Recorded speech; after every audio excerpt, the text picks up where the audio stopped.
समझ नहीं पा रहा हूँ। कोशिश करूंगा कि आपको बोर ना करूं, कम समय में अधिक से अधिक जानकारी दे पाऊं इस बढ़िया इंडस्ट्री के बारे में, इस भविष्य की इंडस्ट्री के बारे में, जिसके सभी एक पात्र हैं, एक भाग है डायरेक्ट सेलिंग। सो आईएमसी के इस वार्षिक उत्सव 2022 में आए हुए, भारतवर्ष से आए हुए सभी लोगों का मैं Chetan Bhardwaj, general manager Indian direct selling association, हार्दिक स्वागत करता हूँ। अब आप कहेंगे मैं स्वागत कर रहा हूँ, मैं तो खुद यहाँ अतिथि हूँ, पर आईडीएस से हमारा जो संस्था है ये एक बड़े परिवार की तरह है, जिसमें हमारी सारी मेंबर कंपनीज उस परिवार के सदस्य की तरह कार्य करती हैं। तो सब में प्रतिस्पर्धा है, सब एक दूसरे के लिए चैलेंज है, कंपटीशन है, पर सबका प्रयास रहता है कि कुछ ऐसा करें कि सभी के लिए तरक्की के अवसर बने, सभी कंपनी जो है वो भारत की इकोनॉमिक प्रोग्रेस में अपना योगदान दे सकें, और इसीलिए मैं यहाँ अतिथि से ज़्यादा आतिथ्य की भूमिका में हूँ। तो आप सभी का एक बार फिर स्वागत करता हूँ। बिफोर मैं छोटी सी प्रेजेंटेशन स्टार्ट करूं, मैं सबसे पहले विशेष रूप से उल्लेख करना चाहूँगा डॉक्टर अशोक भाटिया जी के बारे में। हम सभी ने धीरू भाई अंबानी और बड़े बड़े रतन टाटा जैसे बिजनेसमैन की हिस्ट्री के बारे में पढ़ा है, किस तरह उन्होंने एक महान साम्राज्य, एक महान व्यापारिक साम्राज्य को खड़ा किया। मेरे हिसाब से डॉक्टर अशोक भाटिया भी कहीं ना कहीं उसी लीग के एक सदस्य हैं। एक बहुत ही साधारण से परिवेश से आते हुए आज आईएमसी जैसी विशाल कंपनी को खड़ा करना, सर ये वाकई एक बहुत ही प्रेरणावर्धक कहानी है हम सभी के लिए। और मैंने कहीं पढ़ा था सर, आपने बहुत समय तक शायद 25 रुपये महीने तनख्वाह पे आपने काम किया, उसके बाद आपने बहुत वर्षों तक बैंक में काम किया, वहाँ से आज इस मुकाम पर आप आए हैं कि लाखों लोग आज आपके साथ जुड़ के, आईएमसी के साथ जुड़ के अपने भविष्य, अपने परिवार का भविष्य संवार रहे हैं। वाकई एक बार जोरदार तालियां होनी चाहिए डॉक्टर अशोक भाटिया जी के लिए। डॉक्टर भाटिया के मार्गदर्शन में आईएमसी को नई ऊंचाइयों पर ले जा रहे हैं उनके सुपुत्र श्री सत्यन भाटिया जी। महान अर्थशास्त्री चाणक्य ने बहुत पहले एक श्लोक लिखा था, तो वो मैं पढ़ना चाहूंगा। एके नापि सुपुत्रेण विद्यायुक्ते च साधुना हलादम कुलम सर्वत्र यथा चंद्रेण शर्वरी। इसका अर्थ ये होता है कि जिस प्रकार एक अकेला चंद्रमा संपूर्ण रात के अंधेरे को दूर करके शोभा बढ़ा देता है, उसी प्रकार एक सज्जन और योग्य पुत्र संपूर्ण कुल की, परिवार की ख्याति बढ़ाता है। आई थिंक सत्यन भाटिया जी ने आईएमसी को वाकई एक अलग ही सफलता की कहानी प्रदान करी है। केवल 15 वर्षों में, 15 वर्ष बहुत ज़्यादा समय नहीं होता, केवल 15 वर्षों में आईएमसी की गिनती आज भारत की शीर्ष डायरेक्ट सेलिंग कंपनियों में होती है। इसके लिए सत्यन जी विशेष बधाई के पात्र हैं। रैंकिंग्स पे मैं नहीं जाऊंगा सत्यन जी, बट डेफिनेटली आईएमसी भारत में टॉप 15 डायरेक्ट सेलिंग कंपनीज में स्थापित हो चुकी है, और बहुत जल्द मुझे विश्वास है आने वाले वर्षों में भारत की न केवल टॉप 10 अपितु टॉप 5 डायरेक्ट सेलिंग कंपनीज में भी जरूर आएगी। पर इस अवसर पर डॉक्टर अशोक भाटिया और सत्यन जी के अलावा कोई और है जो इस सफलता का इनसे भी शायद ज़्यादा हकदार है। गैस कर सकते हैं कौन है? वो है आप सभी डायरेक्ट सेलर्स। आपकी मेहनत के बिना आईएमसी शायद इस मुकाम पर नहीं पहुंच पाती, इस तरक्की पे नहीं पहुंच पाती, जहां आज केवल भारत ही नहीं बल्कि आप सब आईएमसी को भारत के बाहर विदेशों में भी ले जाने के लिए अग्रसर हैं। तो आप सभी लोग बधाई के पात्र हैं। एक बार जोरदार तालियां अपने खुद के लिए। आयुर्वेद वैसे भी हमारे देश का गौरव है। ये सिर्फ एक वैकल्पिक चिकित्सा पद्धति जिसे हम ऑल्टरनेट मेडिकल सिस्टम कहते हैं, सिर्फ वो नहीं है। ये अपने आप में एक संपूर्ण विज्ञान है, अपने आप में एक संपूर्ण साइंस है।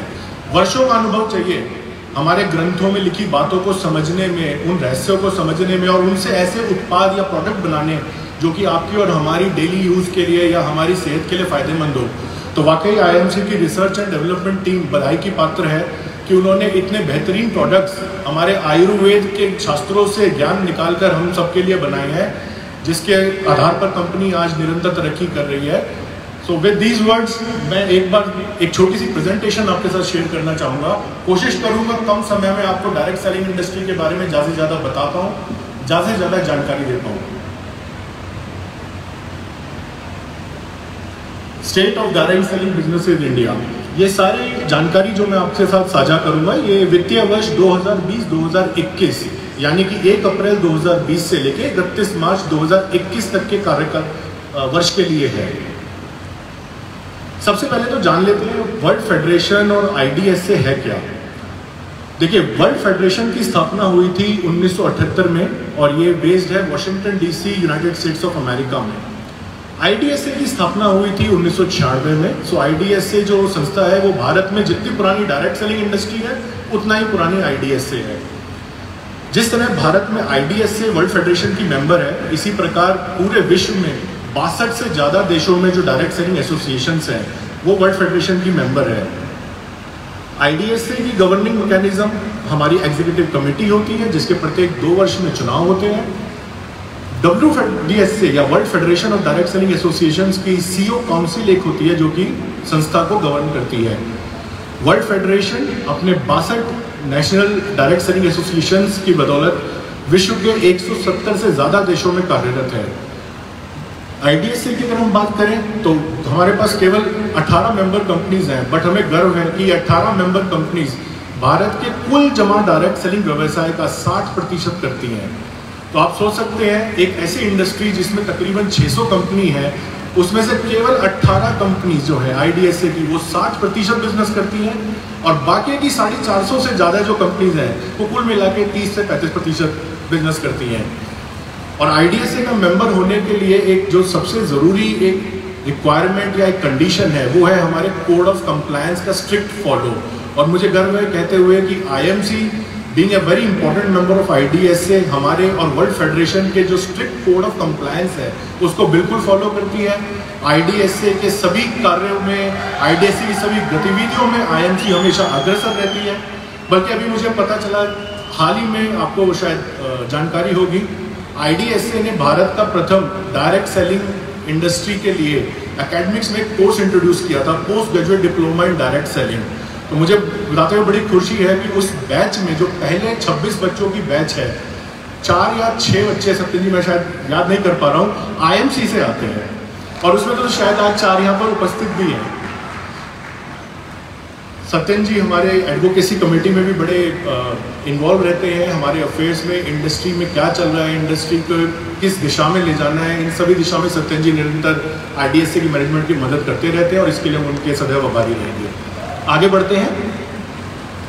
डायरेक्ट सेलिंग कॉन्सेप्ट है क्या? अब आप हंसेंगे, आप लोग खुद इतने बड़े बड़े रैंक होल्डर्स, अचीवर्स हैं, बट मैं कोशिश करता हूँ फिर भी समझाने की डायरेक्ट सेलिंग काम कैसे करता है। देखिए, एक ट्रेडिशनल रिटेल सप्लाई चेन जिसे हम बोलते हैं वो किस तरह काम करती है। एक एंड पे होता है मैन्युफैक्चरर और एक एंड पे होता है कंज्यूमर। अब एक प्रोडक्ट को मैन्युफैक्चरर से कंज्यूमर तक पहुंचने के लिए कई इंटरमीडिएट्स या कई बिचौलियों से होकर गुजरना पड़ता है, जैसे कि डिस्ट्रीब्यूटर, होलसेलर, रिटेलर। हर स्टेज पे प्रोडक्ट की कॉस्ट में एक मार्कअप जुड़ता जाता है।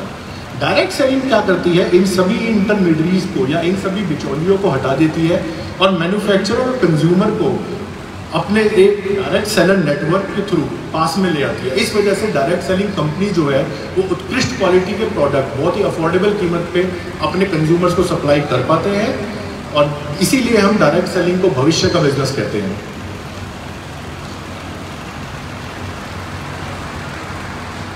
आई थिंक कुछ जी, डायरेक्ट सेलिंग की शुरुआत कैसे हुई? डायरेक्ट सेलिंग की शुरुआत हुई थी वर्ष 1886 में, जब विश्व की प्रथम डायरेक्ट सेलिंग कंपनी एवॉन की स्थापना हुई थी।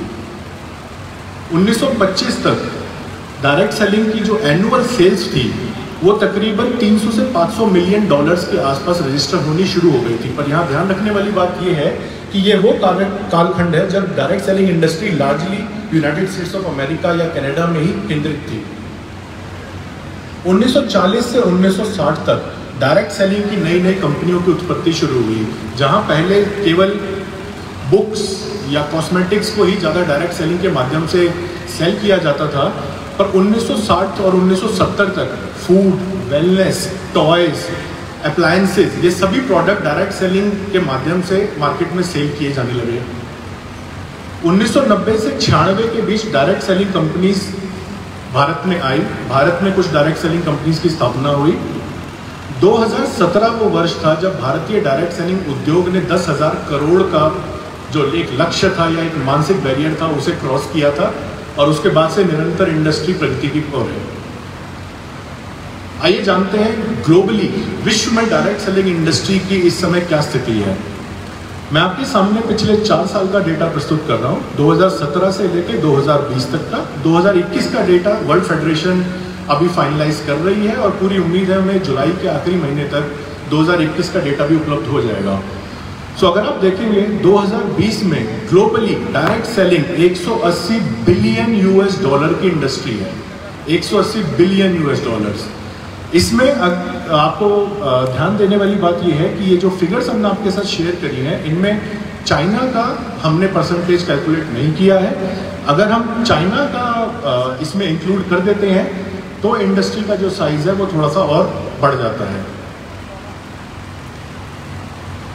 ग्लोबली अगर हम बात करें डायरेक्ट सेलिंग विभिन्न महाद्वीपों में किस तरह से कौन सा महाद्वीप या कौन सा क्षेत्र जो है वो डायरेक्ट सेलिंग में सबसे ज़्यादा योगदान कर रहा है।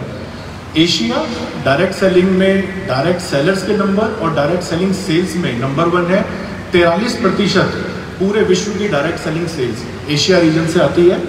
इसके बाद आता है अमेरिका, जिसमें नॉर्थ अमेरिका साउथ अमेरिका दोनों रीजन है। 36% पूरे विश्व की direct selling sales in America region से आती है। यूरोप 20%, अफ्रीका और मिडल ईस्ट लगभग 1%। कौन सी प्रोडक्ट कैटेगरीज हैं जो विश्व में डायरेक्ट सेलिंग चैनल के माध्यम से सबसे ज़्यादा विक्रय की जाती हैं? वेलनेस 36% पूरे विश्व की डायरेक्ट सेलिंग सेल्स अकेले वेलनेस सेगमेंट से आती है। Cosmetics 26%, house hold goods 14%, clothing 4%, financial services लगभग 4% और अदर्स लगभग 14%। Globally number of direct sellers पूरे विश्व में इस समय 12.5 करोड़ से ज़्यादा एक्टिव डायरेक्ट सेलर्स हैं। अगर हम बात करें 26% इन 12.5 करोड़ डायरेक्ट सेलर्स में से मेन है और 74% वुमेन है। डायरेक्ट सेलिंग इंडस्ट्री अपनी उत्पत्ति से ही जो हमारी महिलाएं हैं उनको एक वैकल्पिक आय का स्रोत बनाने में विशेष भूमिका अदा करती रही है और भारत में भी लगभग 25 वर्षों तक महिलाओं की जो संख्या थी वो अनुपात में पुरुषों से ज़्यादा रही है, पर पिछले 2 साल से ट्रेंड थोड़ा चेंज हो गया है, उसके बारे में मैं आपको बताऊंगा। किस एज ग्रुप के लोग डायरेक्ट सेलिंग इंडस्ट्री ज्वाइन करते हैं? तो अगर हम ग्लोबली 12.5 करोड़ डायरेक्ट सेलर्स की बात करें तो जैसा कि आप देख सकते हैं लगभग प्रत्येक आयु वर्ग के लोग डायरेक्ट सेलिंग इंडस्ट्री के साथ जुड़े हुए हैं। आयु वर्ग 35 से 44 के बीच सबसे ज़्यादा 26% डायरेक्ट सेलर्स आते हैं। 45 से 54 के बीच 25%, 55 से ऊपर लगभग 23%, 25 से 34 19% और 18 से 24 7%। तो डायरेक्ट सेलिंग लगभग हर आयु वर्ग के लोगों को अपनी ओर आकर्षित करता है। हर आयु वर्ग से जुड़े लोग डायरेक्ट सेलिंग व्यवसाय के साथ जुड़े हैं और एक अपने परिवार के लिए, अपने खुद के लिए एक वैकल्पिक इनकम का सोर्स अर्जित कर रहे हैं। अब बात करते हैं भारतीय डायरेक्ट सेलिंग उद्योग के बारे में वर्ष 2020-21 के लिए। आपके सामने मैं डाटा प्रस्तुत कर रहा हूँ लास्ट 4 सालों का, फाइनेंशियल ईयर 2017-18 से लेकर फाइनेंशियल ईयर 2020-21 तक के लिए। तो जैसा आप देख सकते हैं 2017-18 में जहां भारतीय डायरेक्ट सेलिंग उद्योग 11,670 करोड़ पे इसने अपनी उपस्थिति दर्ज कराई थी। हाल ही में रिलीज हुए 2020-21 के सर्वे के हिसाब से डायरेक्ट सेलिंग भारतीय डायरेक्ट सेलिंग उद्योग 18,000 करोड़ का डेटा पार कर चुका है। अगर हम इसकी CAGR कैलकुलेट करें तो इन 4 वर्षों में डायरेक्ट सेलिंग उद्योग 15.68% की CAGR से बढ़ रहा है। कौन सी प्रोडक्ट कैटेगरीज हैं जो भारतीय डायरेक्ट सेलिंग उद्योग में या भारतीय डायरेक्ट सेलिंग कंपनियां जिनका सबसे ज़्यादा बिक्री होती है? सो इसमें भी ग्लोबल लेवल की तरह वेलनेस 58% सेल आती है, कॉस्मेटिक्स 22% की सेल्स आती है। सो अगर हम इन 2 कैटेगरीज की बात करें, वेलनेस और कॉस्मेटिक्स, ये 2 कैटेगरी ही भारतीय डायरेक्ट सेलिंग उद्योग के लगभग 80% बिजनेस पे इन 2 कैटेगरीज का कब्जा कह लीजिए या भागीदारी कह लीजिए। इसके बाद हाउस होल्ड गुड्स हैं, फूड एंड बेवरेजेस हैं, होम केयर है और अदर सेगमेंट्स भी हैं।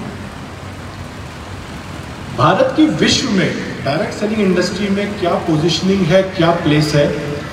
सो 2019 में अगर आप देखेंगे तो भारतीय डायरेक्ट सेलिंग उद्योग का retail size 2.48 billion US dollars के करीब आका गया था, जो कि विश्व में 15वें स्थान पर था। 2020 में यानी कि अगले ही वर्ष, जैसा आप देखेंगे कुछ रैंकिंग्स में चेंज हुआ,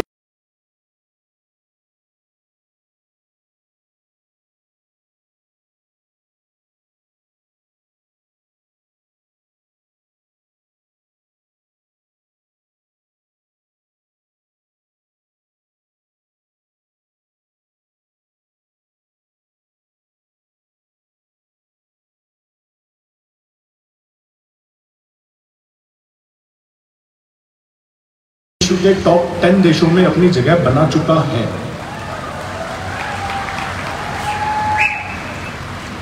बात करते हैं डायरेक्ट सेलिंग। भारत में जो डायरेक्ट सेलिंग उद्योग है, कौन सा रीजन उसमें सबसे ज़्यादा कंट्रीब्यूट करता है? जैसा कि आप देख सकते हैं, नॉर्थ इंडिया या उत्तरी भारत लगभग 29% पूरे भारत की डायरेक्ट सेलिंग इंडस्ट्री की सेल्स में कंट्रीब्यूट करता है।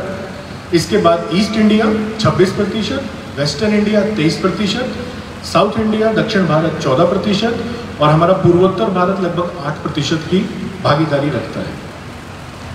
Top 5 direct selling states in India. Bharat में शीर्ष 5 डायरेक्ट सेलिंग के राज्य कौन से हैं? नंबर 5 पे आता है उड़ीसा, जो कि पूरे भारत की सेल्स का लगभग 6% अकेले कंट्रीब्यूट करता है। इसके बाद आता है बिहार, जो कि पूरे भारत की डायरेक्ट सेलिंग सेल्स का 60% भागीदारी रखता है। इसके बाद आता है उत्तर प्रदेश, जो कि पूरे भारत की सेल्स का 10%, वेस्ट बंगाल, पश्चिम बंगाल पूरे भारत की सेल्स का 11% भागीदारी और नंबर 1 स्पॉट पे है महाराष्ट्र, जो कि पूरे इंडस्ट्री का 12% डायरेक्ट सेलिंग सेल्स में भागीदारी रखता है। जब मैंने आपसे पहले बात करा था कि डायरेक्ट सेलिंग उद्योग विशेष रूप से महिलाओं को हमेशा से आकर्षित करता रहा है और ग्लोबली जो महिलाओं का नंबर है वो पुरुषों के मुकाबले बहुत ज़्यादा है अनुपात। भारत में इस समय 80 लाख के करीब active full time direct sellers कार्यरत हैं। अब इन 80 लाख का एक मैं आपको छोटा सा डेटा शेयर करना चाहूँगा। जैसा आप देख रहे हैं 2017-18 तक जो महिलाओं की संख्या थी या अनुपात थी वो पुरुषों के मुकाबले ज़्यादा थी। तो 2017-18 में जहाँ महिलाएं 51% थी, पुरुष लगभग 39% के आसपास थे। 2018-19 में पहली बार महिलाओं और पुरुषों का अनुपात बराबर हुआ 50-50 और उसके बाद 2020-21 में आज हम उस स्थान पे पहुंच चुके हैं जहां पुरुष जो है वो महिलाओं से आगे निकल गए हैं। आज पुरुष डायरेक्ट सेलर्स की संख्या लगभग 53% है और महिलाओं की संख्या लगभग 47% है। तो आई थिंक महिलाओं को और आगे आना पड़ेगा। 25 साल से अपनी जो आपने एक पोजीशन एक एस्टेब्लिश की थी वो वापस लेने का वक्त आ गया है। एक लास्ट डेटा मैं आपसे शेयर करना चाहता हूँ। भारत में किन आयु वर्गों के लोग डायरेक्ट सेलिंग व्यवसाय से जुड़े हैं? जो हमारे direct sellers 80 lakh direct sellers हैं वो किन किन आयु वर्गों से आते हैं? तो सबसे पहले 18 से 24 आयु वर्ग के लगभग 18% डायरेक्ट सेलर्स हैं, 25 से 34 वर्ष के लगभग 30%, 35 से 44 के लगभग 28%, 45 से 54 16% और 55 एंड अबव 55 से ऊपर के भी तकरीबन 8% डायरेक्ट सेलर्स इस व्यवसाय के साथ जुड़े हुए हैं। धन्यवाद। आशा करता हूँ आपको कुछ